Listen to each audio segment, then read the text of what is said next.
नमस्ते दोस्तों, स्वागत है आपका आपके अपने YouTube चैनल ट्रेंडिंग स्टॉक्स में। आज 21 मार्च का दिन, थर्सडे का दिन, हमने जो इंट्राडे ट्रेड के लिए जिन स्टॉक्स को आइडेंटिफाई करके रखा था, आज ही उनको एजुकेशनल पर्पज से एक एक करके स्टडी करते हैं कि आज के दिन में उसमें किस तरीके का मूवमेंट रहा। तो सबसे पहला स्टॉक हमने जो आइडेंटिफाई किया था वो था 5 पैसा। तो ये 496 के ऊपर बाइंग और 493 के नीचे हमने सेलिंग के लिए लिया था। तो अब मैं 50 मिनट्स के टाइम फ्रेम पर इसको रखा है। तो आप देख सकते हैं कि ये स्टॉक ओपन ही हुआ काफी ऊपर के लेवल पे, 499 के लेवल पर, हमारा 496 का था। तो उससे ऑलमोस्ट 1% के लेवल पर ये स्टॉक ओपन हुआ।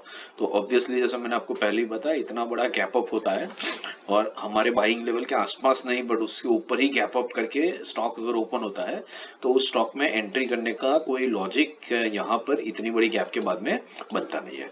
तो ऑब्वियसली यहाँ पर हमारी एंट्री नहीं हुई, हालांकि इसने हाई काफी लगाया 507 का, मतलब ऑलमोस्ट 2% का हाई ओपनिंग के बाद लगाया, बट इसमें एंट्री हम लेना कभी भी एक राइट स्ट्रेटजी नहीं रहेगी। हाँ, हमारी राइट एंट्री बनी होगी कहीं यहाँ पर, जब इस लेवल को इसने नीचे की तरफ तोड़ना शुरू किया। ठीक है, हमारा सेलिंग हमने रखा था 493 के ऊपर। तो अब देखिए 493 कुछ यहाँ पर इस कैंडल के अंदर में क्रॉस हुआ और फिर यहाँ से इस पर्टिकुलर कैंडल से अगर आपने इसको शॉर्ट किया होता तो ये स्टॉक ने लो लगाया है दूसरी ही कैंडल में ऑलमोस्ट 485 का। तो 493 से 485 मतलब 8 रुपीज 2% का टारगेट आपका बहुत बढ़िया से इस स्टॉक के दो कैंडल्स के अंदर में ही निकल गया होगा। तो अगर आपने 1% कैप्चर किया तो भी ठीक है, और अगर 15-15 मिनट की दो कैंडल में ही 2% का टारगेट मिल जाता है तो 2% का टारगेट भी कैप्चर आप बहुत आसानी से यहाँ पर इस स्टॉक के अंदर में हो सकता था। तो 5 पैसा में हमें एक बढ़िया स्टॉक ट्रेड मिला जो 1 to 2% का टारगेट हमें बहुत इजीली अचीव करके देकर के गया। दूसरा स्टॉक था AIIL और इसको 714 के ऊपर बाइंग और 708 के नीचे हमने सेलिंग में रखा था। तो देखते हैं इसमें क्या हुआ।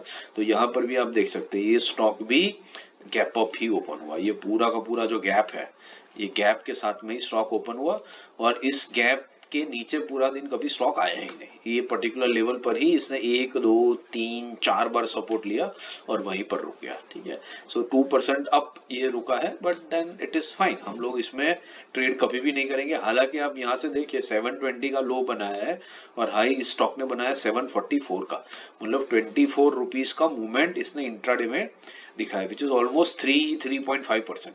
ठीक है, तो 3.5% का मूवमेंट हुआ है, लेकिन हमारे एंट्री प्राइस के बहुत ही ऊपर हुआ। तो हम ऐसे स्टॉक्स को चेज नहीं करेंगे, हम उसमें वेट एंड वॉच करेंगे। अपने लेवल पर आता है तो बाई करेंगे या तो फिर दूसरा स्टॉक के अंदर में ट्रेड करेंगे, और दूसरा स्टॉक भी नहीं मिला तो हम दूसरे दिन ट्रेड करेंगे। मार्केट कहीं भाग के नहीं जा रहा है, बट मार्केट के पीछे हमें कभी भी भागना नहीं है, ये चीज को हमेशा ध्यान में रखिएगा।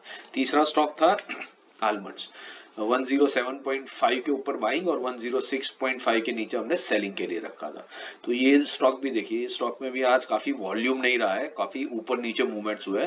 तो देखिए ओपनिंग यहाँ पर हुआ बहुत ही ऊपर, हमारे लेवल से काफी ऊपर, फिर नीचे की तरफ आया, फिर ऊपर इसी रेंज में रहा और इसी रेंज के अंदर में घूमता रहा। और इस स्टॉक के अंदर में आज ज्यादा वॉल्यूम्स भी नहीं थे, इसलिए आप देख सकते हैं कि ज्यादा मूवमेंट भी बड़ा बढ़िया से यहाँ पर हो नहीं रहा है। तो ये स्टॉक भी हो सकता है कि आपने इग्नोर किया होगा, तो that is also absolutely fine. और हो सकता है कि किसी एक आध लेवल पर नीचे आते वक्त आपने इसको शॉर्ट किया, राइट, लेवल ये क्रॉस करते ही, तो हो सकता है कि आपने शॉर्ट किया एंड आपका कुछ 0.5% जैसा टारगेट बना, उसके बाद स्टॉक ने रिवर्सल देना शुरू कर दिया।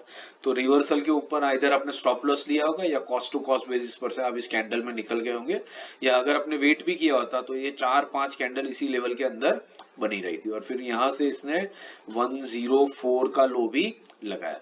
तो हो सकता है कि हमारा टारगेट इसमें अचीव भी हुआ अगर आप बने रहे हो तो, बट बने रहने का कोई लॉजिक नहीं बनता है, क्योंकि ये कैंडल 5-6 कैंडल तक अगर इसी लेवल पर वो रहता है और किसी भी डायरेक्शन में मूवमेंट नहीं दे रहा है तो हमें हमारा स्टॉप लॉस लेकर के निकल जाना चाहिए या कॉस्ट टू कॉस्ट बेसिस पर से निकल जाना चाहिए। तो ये ट्रेड में भी हो सकता है कि आपका स्टॉप लॉस हिट हुआ हो या तो कॉस्ट टू कॉस्ट बेसिस पर से आप निकल गए हो।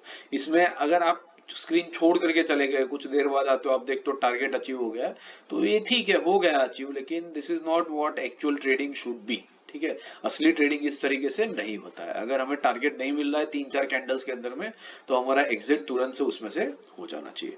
तो आलमंड्स में भी हमारा ट्रेड आज नहीं रहा होगा। नेक्स्ट था अरिहंत कैपिटल, 56.10 के ऊपर बाइंग और 55.90 के नीचे सेलिंग था। जी देखिए, ये ओपन हुआ 56.35 के आसपास में, हमारा कितना था 56.10, तो हमारे लेवल से काफी ऊपर ही है, 0.5% जैसा ऊपर ही ओपन हुआ।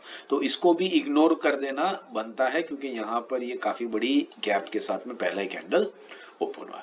हाँ, उसके बाद स्टॉक नीचे आया, इस टेस्ट लेवल को रीटेस्ट किया, फिर वहां से वापस ऊपर की तरफ गया, काफी मूवमेंट दिखाया इसने। आप देखिए 56 से लेकर के 50 ऑलमोस्ट 58 तक गया है, तो ऑलमोस्ट 4% का मूवमेंट स्टॉक ने इंट्राडे में दिखाया। वापस यहाँ पर आया, यहाँ से भी ऊपर गया 5680, मतलब 1% का टारगेट भी यहाँ पर अटेंड किया। तो स्टॉक में वॉलेटिलिटी 4% की रही, लेकिन हमारा जो एंट्री का सेटअप है, हमारा एंट्री का जो लॉजिक है कि हमारे बाइंग प्राइस या सेलिंग प्राइस के आसपास में होवर करे स्टॉक, और फिर वहां से उसको ऊपर की तरफ ब्रेकआउट या नीचे की तरफ ब्रेकडाउन देना शुरू करे, तब हम इसके अंदर में एंट्री लेते हैं। तो उस तरीके का सेटअप इस ट्रेड में कहीं पर भी बना नहीं। हो सकता है कि आपने ये रीटेस्ट, ये जो बड़ी वाली कैंडल है यहाँ पर, इस कैंडल पे बड़ा सा रिजेक्शन आया, और उसके बाद वाली कैंडल में यहाँ पर जब ब्रेकआउट हुआ, इस पर्टिकुलर ग्रीन कैंडल में जब ये ब्रेकआउट दे रहा है, तो हो सकता है कि आपने उस टाइम पर ये ब्रेकआउट लेवल के ऊपर एंट्री ली हो 56.75, और फिर वहां से आपका 1-1.5% का टारगेट आराम से बना होगा। बट अगेन ये हमारे सेटअप के हिसाब से नहीं है, और सेटअप के हिसाब से अगर ट्रेड ना मिले तो उसमें ट्रेड ना करना ही एक बेटर स्ट्रेटेजी रहती है। खैर, नेक्स्ट स्टॉक था बिरला मनी। तो बिरला मनी 93.40 के ऊपर बाइंग और 92.60 के नीचे सेलिंग। तो ये देखिए, ये स्टॉक भी हमारा काफी गैप अप ही ओपन हुआ। देखिए इतना बड़ा गैप इसने ऑलरेडी यहाँ पर क्रिएट किया, फिर उसके बाद ऊपर गया देखिए 96.95, मतलब ऑलमोस्ट 3-4% तक मूवमेंट इसने दिखा दिया। उसके बाद वापस नीचे आया, लेवल को रीटेस्ट किया और ऊपर की तरफ गया, और यहाँ पर तो इसने ऑलमोस्ट 5-6% जैसा मूवमेंट भी यहाँ पर 98 जितना हाई बनाया है। तो काफी बड़ा मूवमेंट यहाँ पर 5% का इस स्टॉक ने दिया। तो मूवमेंट काफी हुआ है, 4 to 5% का 2-3 बार हुआ है, इसी लेवल से सपोर्ट लेकर के गए। लेकिन हमारे ट्रेड के लॉजिक के हिसाब से यहाँ बनना, एंट्री लेना नहीं बनता है, तो हमने अवॉइड किया होगा तो बेटर होगा। हाँ, अगर आप सीजन ट्रेडर बन जाते हो एंड आप ये सपोर्ट लेवल्स को इस तरीके से समझ पाते हो कि यहाँ से स्टॉक बाउंस बैक ले रहा है, और राइट मोमेंट पे आप अगर एंट्री कर लेते हो तो आप इसको भी कैप्चर कर सकते थे। बट अगर आप नए नए ट्रेडर्स हो, आपको उतना ग्रिप मार्केट पे नहीं आया, तो मैं एडवाइस करूंगा कि ऐसे ट्रेड्स को अवॉइड करना ही बेटर रहेगा। हालांकि मूवमेंट भले था इसके अंदर में, और इसका अफसोस भी हमें बनाना नहीं होता है, बिकॉज मार्केट कहीं भाग के नहीं जा रहा है, मूवमेंट होती रहेगी, आज नहीं तो कल हमें हमारा मौका मिलेगा। लास्ट वॉज मोनार्क, 520 के ऊपर बाइंग और 516 के नीचे सेलिंग। तो मोनार्क में देखते हैं क्या हुआ। सो मोनार्क में भी देखिए, ये ब्लू लाइन मैं आपको दिखाता हूँ। ब्लू लाइन हमने कहाँ रखी थी? ब्लू लाइन हमने ये सारी कैंडल्स का जो रिजेक्शन आ रहा था उसके ऊपर रखा था, एक डाउनवर्ड स्लोपिंग ट्रेंड लाइन। तो ये स्टॉक उसी ट्रेंड लाइन के आसपास में ओपन हुआ और वहीं से ऊपर की तरफ गया है। तो अब देखिए, उसी के आसपास में कहीं ओपन हुआ, रिजेक्शन दिया, और फिर वहीं से ऊपर की तरफ मूव करना शुरू किया। अगर इस लेवल से आप पकड़े 530 से, तो 542 तक का हाई बना है, मतलब 2% का टारगेट स्टॉक के अंदर में, मूवमेंट स्टॉक के अंदर में हुआ है। ठीक है, बट फिर अगेन द सेम स्टोरी, यहाँ पर इतना बड़ा गैप है, ये देखिए कितना बड़ा गैप है, दिस ह्यूज गैप। ठीक है, यहाँ से लेकर के यहाँ तक का ये इतना बड़ा गैप है, ये 529 और इधर 5118, तो ऑलमोस्ट 2.5% का गैप जो स्टॉक ने बनाया ओपनिंग के साथ में, वो स्टॉक को देख करके हम इसके अंदर में ट्रेड नहीं करेंगे। आप ट्रेंड लाइन सपोर्ट्स के ऊपर आप देखिए, यहाँ पर ये 15 मिनट्स का टाइम फ्रेम पर ये ट्रेंड लाइन उसके ऊपर गया और 2% का मूवमेंट दिया। तो अगर आपको इस तरीके से उसको पकड़ा होगा तो दैट इज फाइन, बट ये आप जब सीजन ट्रेडर हो जाते हैं तब आप कर पाते हैं। नए ट्रेडर्स के लिए करना बहुत एडवाइजेबल चीज नहीं होती है।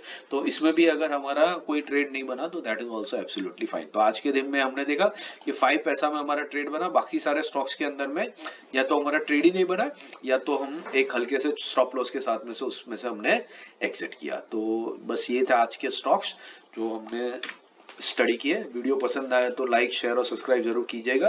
And thank you and have a great day.